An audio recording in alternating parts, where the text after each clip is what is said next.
háganlo, porque a mí me frustran mucho sus calificaciones. Así que les voy a ir dando, y si yo les digo, esto es para un degrado, esto es para esto, anótenlo, porque les voy a poner un caso de eso.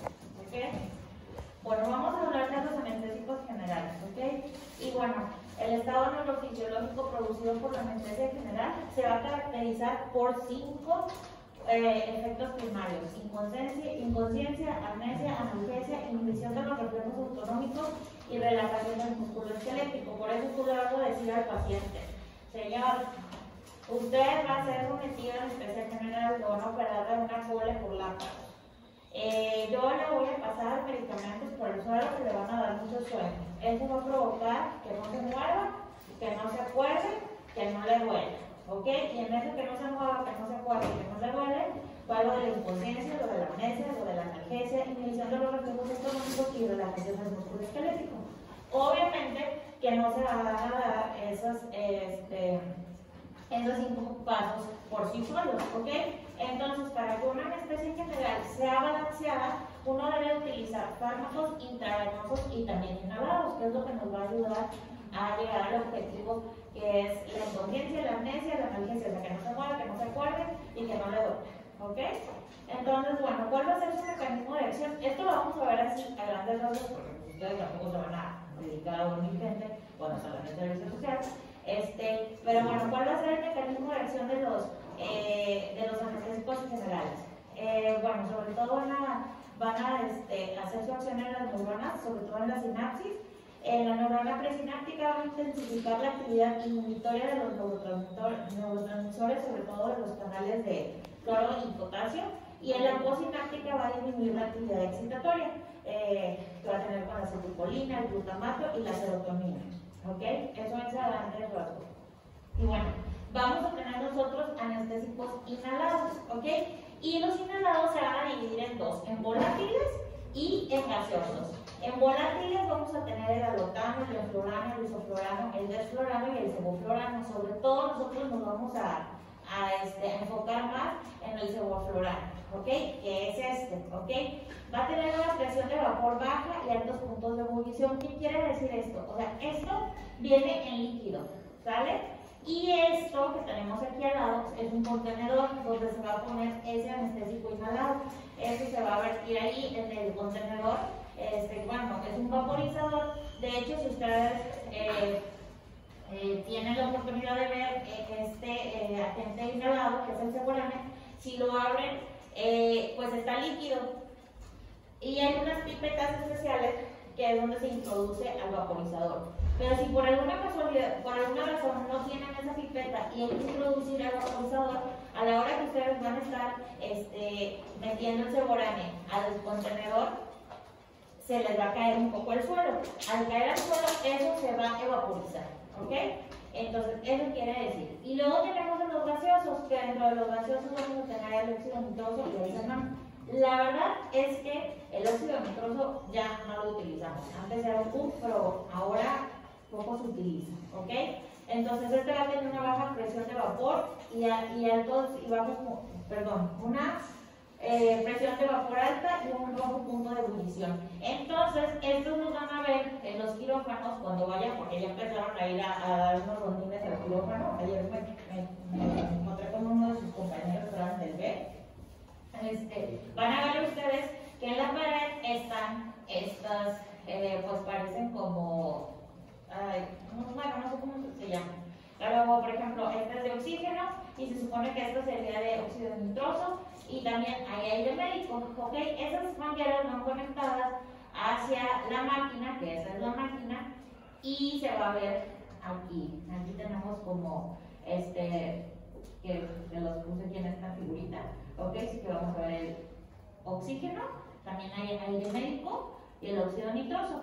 Porque para que nosotros tengamos una anestesia general balanceada, vamos a combinar los agentes inhalados, anestésicos intravenosos, y pues de qué manera vas a combinar los agentes inhalados si no es por medio de la máquina de anestesia, porque este agente inhalado entra aquí al vaporizador y va a salir por aquí por el circuito, ¿ok? Que va hacia el paciente. Y bueno, Estos agentes inhalados son captados a través del intercambio de gases en los alveolos del pulmón, ¿ok? Entonces la captación desde los alveolos, después va a pasar a la sangre, después de que pasa a la sangre se va a distribuir y se va a dividir en los sitios efectores, y todo esto, para que todo esto pase, se va a deber a la cinética de los agentes inhalados, que ahorita la vamos a ver en un cuadrito más adelante, ¿ok?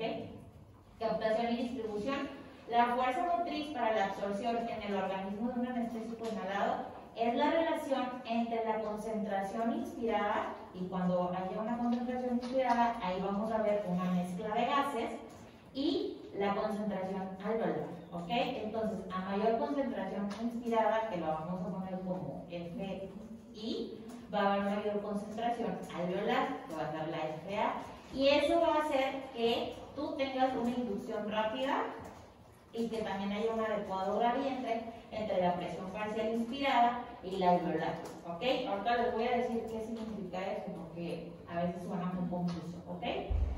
Entonces, mientras la concentración alveolar y la inspirada esté más cerca de 1, más rápido vas a inducir al paciente. ¿Y qué es la inducción? O sea, más rápido el paciente va a caer, se va a dormir, pues, para que empiecen la cirugía, ¿ok? A mayor ventilación, o sea, mayor volumen vital y frecuencia respiratoria, va también a haber una inducción más rápida, ¿ok? Pero eso no va a ser para todos los agentes inhalados, ¿ok? Porque va a haber una mayor respuesta de agentes menos solubles que los más solubles. ¿Y cómo vamos a ver esa solubilidad? Pues entre la relación de la sangre y el gas, que debe de ser mayor a 1. Entonces nosotros aquí tenemos una tabla de los agentes inhalados, que es el óxido nitroso, el desflorano, el sevoflurano, el isoflurano, el enflurano y el alotano, ¿ok? Y aquí viene el coeficiente de partición de sangre y gas, del cerebro y sangre, MAC, que MAC es la concentración alveolar mínima a la que un 50% de los pacientes no se movió cuando hicieron una incisión quirúrgica. Ahorita les voy a explicar un poquito eso, ¿ok? Aquí vamos a ver el metabolismo y, por ejemplo, yo por eso les digo que nos vamos a concentrar en el sevoflurano, ¿ok? Porque esta inducción va a ser rápida y también su recuperación va a ser rápida. Y va a hacer que el paciente esté un poco estable.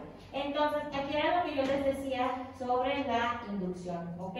Entonces, por ejemplo, el alotano, si vemos aquí, tiene un coeficiente de sangre y gas de 2.3, o sea, es más soluble, ¿no? Entonces, ¿qué va a pasar aquí? Si tú le quieres dar a tu paciente, de hecho el alotano ya no se utiliza porque daba mucha hepatotoxicidad a tu paciente. Acuérdense que para que tú induzcas a tu paciente o que caiga en sueño, debes de tener una concentración entre la concentración alveolar y concentración inspirada a 1. Entonces aquí vemos que con 2 litros de volumen en el paciente, el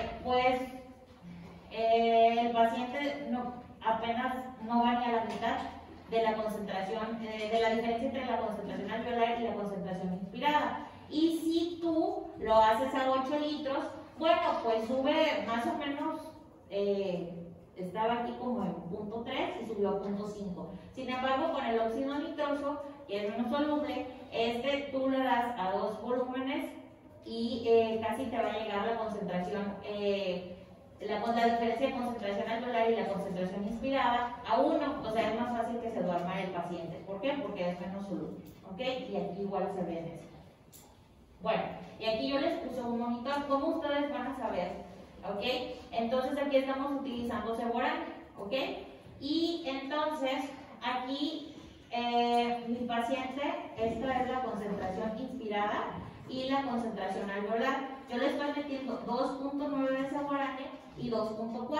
Entonces, este paciente, pues aquí ya llevo 1 hora con 17 minutos que ya está dormido, o sea, ya está inducido, ya está en mantenimiento anestésico. Pero cuando yo lo voy a empezar a dormir, ¿ok? Entonces, aquí en el monitor se va a ver que la inspirada va a ser, no sé, 0.8, cuando la concentración alveolar va a ser 0.9, y ya cuando llegue a 1, ya quiere decir que yo tengo la seguridad de que le puedo meter un tubo a mi paciente y a mi paciente no le va a doler. Eso es lo que quiere decir de los agentes inhalantes, ¿ok? Y bueno, y aquí como va pasando, también va aumentando más la concentración alveolar, ¿ok? Porque si ven, la concentración alveolar del Ceborane para que el paciente no se mueva va a ser de 2. Entonces, aquí yo ya tengo 2.4, pues mi paciente está muy bien dormido, ¿ok? Y pues ahí avanzó más la cirugía. ¿Y cómo se va a eliminar esto? Bueno, se va a eliminar por la ventilación. Entonces, cuando termina la cirugía, yo lo que tengo que hacer es cerrar el vial del gas y hiperventilar al paciente para que todo ese gas que entró a mi paciente, pues se elimine y mi paciente pueda despertar. Porque si yo no hago eso, pues mi paciente va a seguir dormido, ¿ok? Hay algunos agentes inhalados que se van a metabolizar en el hígado, sobre todo el alotano. Por eso fue que se sacó del mercado, porque provocaba hepatotoxicidad fulminante, ¿ok?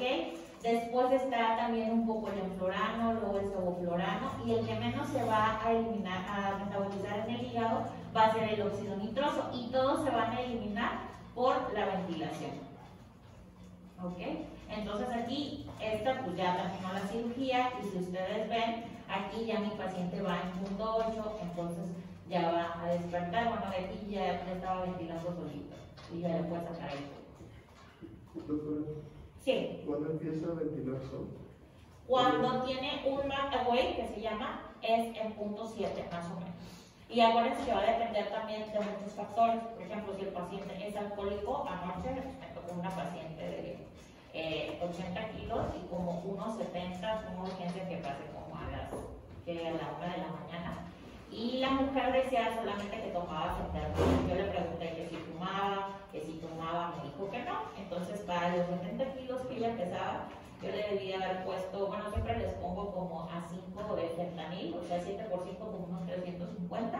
Le tocaban 7 de cisatraculo para relajarla y le tocaban 140 de propofol. Pues ya, todo bien, le metí el tubo. El doctor empezó, o sea, pasaron 15 minutos y la mujer ya estaba ventilando. Al final le eché, y duró la cirugía 45 minutos, le puse 600 miligramos de propofol y le puse 750 microgramos de fenta. Obviamente la mujer, aparte de que toma su fentanila, como otras cosas, y a veces vas a tener ese problema con los pacientes, que vas a luchar. Y es más, puedes tener una concentración alveolar y una concentración inspiratoria de 1 y el paciente se te va a mover, pero son sobre todo los pacientes que tienen adicciones, ¿ok? O que tengan alguna alteración, por ejemplo, que eliminen muy rápido los medicamentos. En este caso, con este medicamento, el paciente todavía no está en las 5 características, ¿verdad? No tiene todavía la memoria, no tiene todo. ¿Cuándo? Cuando aplicamos este medicamento, el sevoflurane. El sevoflurane sí. El sevoflurane tiene, o sea, no se mueve y tiene amnesia, hipnosis. Ajá. Claro, cuando tú lo induces, te vas a ayudar de otros medicamentos que ahorita vamos a ver, que va a ser como por ejemplo el propofol, la ketamina, el etomidato, que ahorita vamos a ir viendo, para que te ayude a hacer que el paciente tenga todas estas 5 características. ¿Ok? Menos lo que va a hacer con esto va a ser la analgesia, porque de la analgesia nos los van a dar los opioides. ¿Ok? Bueno, y entonces, a nivel del sistema nervioso central, pues lo va a definir, ¿ok? Menos el óxido nitroso, porque el óxido nitroso va a aumentar el flujo sanguíneo cerebral y por lo tanto va a aumentar la presión intracraneal. Por eso es que no se utiliza el óxido nitroso, ¿ok? Porque imagínense, pues un paciente que no sé, que tengas con un traumatismo cardioencefálico y que tú utilices óxido nitroso, pues no te va a ayudar mucho, ¿ok? A nivel cardiovascular va a causar una vasodilatación. El isoflurano y el desflurano y el sevoflurano van a tener un efecto mínimo sobre el vaso cardíaco. O sea, de estos medicamentos, de estos agentes inhalados, el sevoflurano te va a vasodilatar más, el que te va a vasodilatar más o menos va a ser el desflurano, y luego el sevoflurano es el que va a tener un efecto mínimo. Por eso es que nos vamos a centrar más en este gas, ¿sale?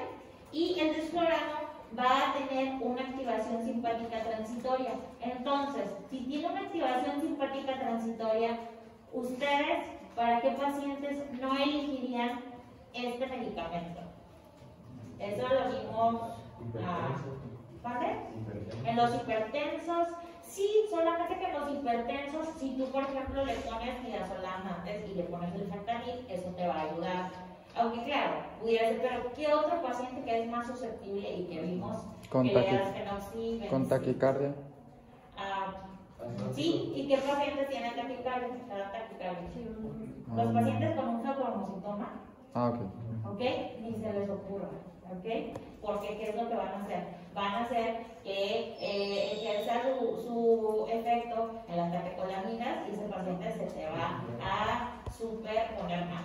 ¿Ok? Bueno, y a nivel pulmonar van a causar una broncodilatación, ¿ok? Hay que tener mucho cuidado con el isoflurano y el desflurano porque son muy irritantes, es un sabor muy picante. Entonces esto puede hacer que un paciente, por ejemplo asmático, le irrite las vías respiratorias y en lugar de ayudarle a broncodilatar, pues va a causar una broncoconstricción, ¿ok? Y pues obviamente, ¿qué es lo que queremos? Que haya una depresión respiratoria, ¿sabes?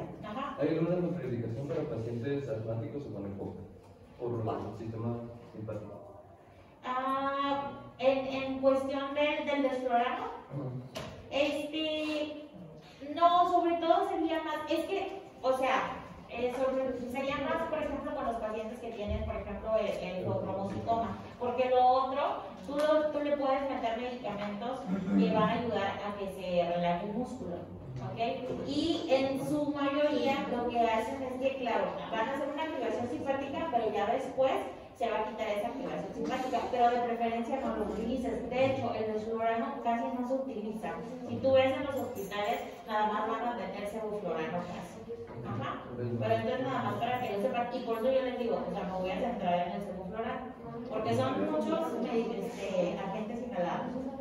Bueno, y entonces, a nivel renal, pues se dice que va a disminuir la tasa de filtración glomerular, sobre todo durante la cirugía, pero pasan 4 a 8 horas y la tasa de filtrado glomerular se normaliza. Y en el músculo liso va a causar relajación. Entonces, por eso, por ejemplo, cuando hay un parto y te dice la gine, no sé, tuvo parto y le dieron un bloqueo, pero hubo una retención de placenta, entonces, ¿tú qué haces? Vas a hacer esa paciente y utilizas sevoflurano sobre todo porque va a relajar el músculo liso y entonces eso les va a ayudar también a los ginecólogos. Pues este es un ejemplo de tantos, ¿verdad? De la relajación del músculo liso que va a hacer que puedan sacar la placenta, porque a nivel del músculo liso pues lo va a relajar, ¿vale? Y bueno, entre la toxicidad de los agentes anestésicos vamos a tener el alotano, que yo ya les dije que ese ya salió del mercado. ¿Por qué? Porque provoca una hepatotoxicidad fulminante. Eso se utilizaba como en los 80s. Carcinogenicidad, pues eso todavía está en duda, ¿sabes? Porque se dice que sobre todo los que estamos muy en contacto con estos agentes inhalados, pues sí se ha visto a lo mejor un mayor riesgo de cáncer. Sin embargo, ahora ya hay otras medidas, porque ya en el quirófano ya hay el aire tiene unos filtros que intercambian, entonces todos esos productos que se sueltan, pues van a hacer el intercambio y que ya no o sea, pudiera ser, pero como que no. ¿Ok? Y también mutagenicidad, teratogenicidad y efectos reproductivos, porque se había visto muchos abortos, sobre todo en nosotras, en las anestesiólogas, porque nacieran los bebés con alteraciones o malformaciones, o también se había visto muchos abortos en pacientes que habían sido sometidas a cirugía durante el embarazo. No sé, por ejemplo, las embarazadas tienden mucho a ser colecistitis y que tienen que operarlas de urgencias, aunque estén embarazadas, y que después abortaban y pues por eso padecía, pero está como que muy en duda. Pero lo que sí es que el levotano te da una hepatotoxicidad fulminante y por eso ya no se utilizan. Y bueno, entonces vamos a ver los anestésicos intravenosos. Estos te van a facilitar inducción anestésica, ¿ok? ¿Y para qué más nos van a ayudar? Bueno, para que el paciente esté sedado en UCI, o sea, un paciente que esté intubado, para mantenimiento anestésico, y son altamente lipofílicos. Entonces, al ser lipofílicos, van a hacer que la inducción sea muy rápida, ¿ok? Entonces tenemos al propofol, ¿ok? Porque si saben que Michael Jackson se murió con propofol, ¿verdad? Entonces vienen 200 miligramos en 20 mililitros, ¿ok? Entonces la inducción para los adultos es de 1 a 2.5 miligramos por kilo y para los niños de 2.5 a 3.5 miligramos por kilo. ¿Por qué? Pues porque los niños por su volumen de distribución, ¿ok? Entonces, para que tú tengas un mantenimiento anestésico son entre 100 y 200 microgramos por kilo minuto. Eso es nada más para que se lo sepan, tampoco se los voy a preguntar en el examen porque pues no van a hacer, pero sí es importante que lo sepan porque, por ejemplo, si en su servicio social les llega un paciente y lo tienen ustedes que intubar y lo tienen que trasladar, pues le ponen la dosis de inducción y luego le ponen por lo menos una dosis de mantenimiento. No sé si están en Linares para que llegue a Montemorelos y no venga el paciente ahí batallando con el tubo, ¿sale? Y sedación 1 miligramo por kilo, ¿ok? Y en UCI para mantenimiento de 25 a 75 microgramos por kilo y minuto, ¿ok? Este es un 2,6-bisopropifenol, que es un alquifenol con propiedades hipnóticas. O sea, el propofol lo único que te va a dar es que te va a hacer que haya hipnosis, o sea, que te des sueño. No te va a quitar la analgesia, no te va, inclusive hasta te puedes mover, por eso vas a meter un agente inhalado para que el paciente no se mueva, ¿ok? Esto de los alquifenoles va a provocar que el paciente sienta mucho ardor cuando tú le pasas ese medicamento. Entonces, a veces lo que nosotros hacemos para que el paciente no le arda es que le añades 1 miligramo de lidocaína y eso va a hacer que disminuya el ardor. Y así que yo digo, yo no sé cómo este hombre se fue a hacer adicto a esto si eso dicen que arde mucho, ¿ok? ¿Y para qué vamos a utilizar nosotros? Bueno, esto es muy importante. El 10% de este medicamento tiene aceite de soya, 2.25 de glicerol y 1.2% de lecitina. Pero su principal componente, y eso es lo que quiero que me presten atención, es que tiene fosfatidina de yema de huevo. Entonces debemos de tener nosotros mucho cuidado con los pacientes que son alérgicos al huevo, ¿ok? Porque si un paciente es alérgico al huevo, entonces no lo debes inducir con propofol porque te puede causar una reacción alérgica. Y lo menos es que te haga ronchitas. Pero si te hace un edema alérgico, pues ahí sí no tiene mucha, pues no te ayuda mucho, ¿ok? También este medicamento, cuando tú lo abres, tienes 12 horas para utilizarlo. Después de esas 12 horas ya no se recomienda utilizarlo. ¿Por qué? Porque puede causar alguna flebitis en el paciente, aunque tiene metanisulfito, ¿ok? Que esto, pues es un aditivo que se les aplica para evitar el crecimiento bacteriano, y esto sí pudiera ser malo para los pacientes que son hiperreactores, porque les pudiera causar una broncoconstricción, ¿ok? Entonces, pues esto, ¿qué es lo que va a hacer? Va a hacer una competencia de la corriente de cloruro mediada a través del complejo receptor del GABA, ¿ok? Y va a causar una profunda vasodilatación. Entonces, cuando tú aplicas el propofol al paciente, sobre todo cuando lo estás induciendo para una anestesia general, si tu paciente tiene 150/7 de PA, tú inmediatamente le pones el propofol y le das otro puchazo a la PANI, a la presión arterial. De esos 150/100 te va a bajar abruptamente a 90/40. Así, porque va a causar mucha vasodilatación el propofol, entonces te va a causar una hipotensión, pero pues tú sabes que es por el efecto del propofol. El propofol va a tener ¿cómo se dice? Sus efectos van a ser de 8 a 10 minutos. También lo utilizamos, por ejemplo, en cirugías que son ambulatorias, por ejemplo, en las colonoscopías, en las endoscopías. Entonces, tú al paciente le vas a poner 2 miligramos por kilo. Entonces, si el paciente pesa 70, le vas a pasar 70 miligramos de propofol. Acuérdense que vienen 200 miligramos en 20 mililitros, o sea, vienen a 10 miligramos por kilo, pues le pones 7. Eso va a hacer que el paciente se quede todo dormido. Te ayudas con el fentanil para que no le duela, y así a 1 miligramo por kilo el paciente va a seguir ventilando.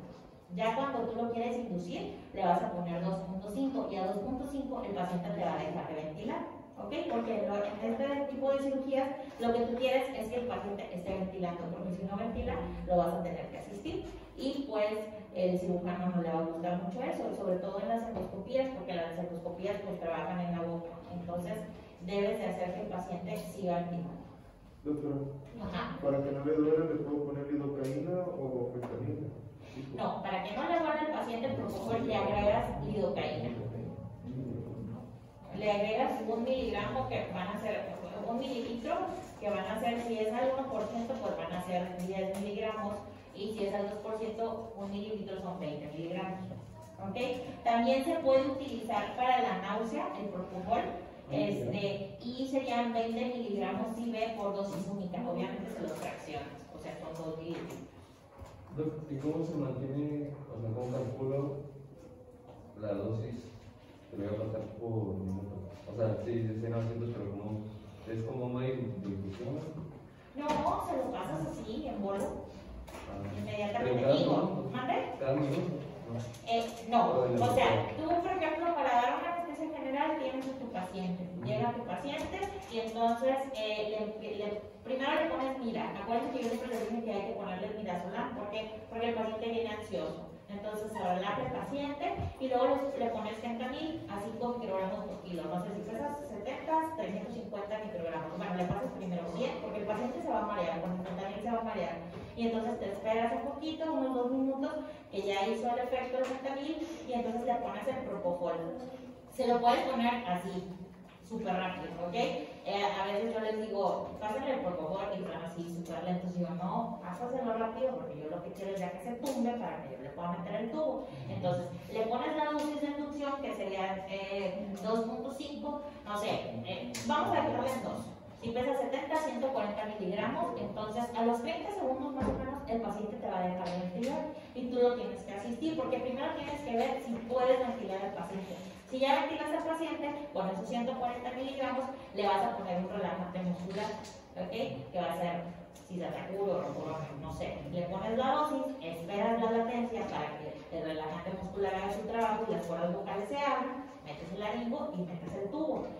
Pero pues ya, o sea, utilizaste muchos medicamentos, entonces está haciendo efecto el fentanilo, que más o menos tarda unos 45 minutos su efecto, el propofol sí tarda de 8 a 10 en hacer su efecto, pero por eso se llama anestesia general balanceada, porque aparte ya tienes el gas, tienes por ejemplo el Soborane, y entonces eso también lo está manteniendo, lo está metiendo, está inducido el paciente, está súper dormido el paciente. Si tú le pones un índice espectral, pues va a aparecer inclusive hasta que el paciente está como muerto, pues, ¿sí? Y entonces inician la cirugía y el paciente ya no le duele. A veces puede ser que, por ejemplo, el paciente se taquicardice por alguna razón y entonces puedes optar en ponerle otro bolo de propofol. Yo a veces le pongo, no sé, si mi paciente pesa 70 kilos, no es que le pase otros 140. O sea, le pongo 50 de un bolito. Es diferente si tú lo quieres, por ejemplo, para mantener a un paciente intubado, sedado y que no le duele. Ahí sí se lo calculas a minuto. O sea, haces una dosis de carga y luego lo calculas a minuto y esos minutos los llevas a hora y los pones en una solución y sí se lo pasas en una bomba. Entonces es diferente. ¿Sí me expliqué? Sí, sí. Ok. Doctora, en esa secuencia que usted dijo, ¿el sevoflurano entraría antes o después del fentanilo? El sevoflurano entra después del fentanilo. Porque el olor a sevoflurano es, pues es un poquito molesto. Entonces ya tienes mareado al paciente con el fenta y con el mira y ya le acercas la mascarilla y le empiezas a poner el Seborane. Ajá. Entonces, para un paciente que viene ebrio, ¿se le aplica lo mismo o se le aplica la dosis? Para un paciente Que viene borracho. ajá, le aplica lo mismo, solamente que el paciente que está borracho te va a eliminar más rápido el medicamento. Entonces, si por ejemplo, si el propofol tarda entre 8 a 10 minutos efecto, a los 3 minutos el borracho ya te va a haber eliminado y tú vas a tener que ponerle más medicamento, ¿no? Pero le pones la misma dosis, ¿ok? Ay, bueno, y saben que ya se me acabó el tiempo. Entonces,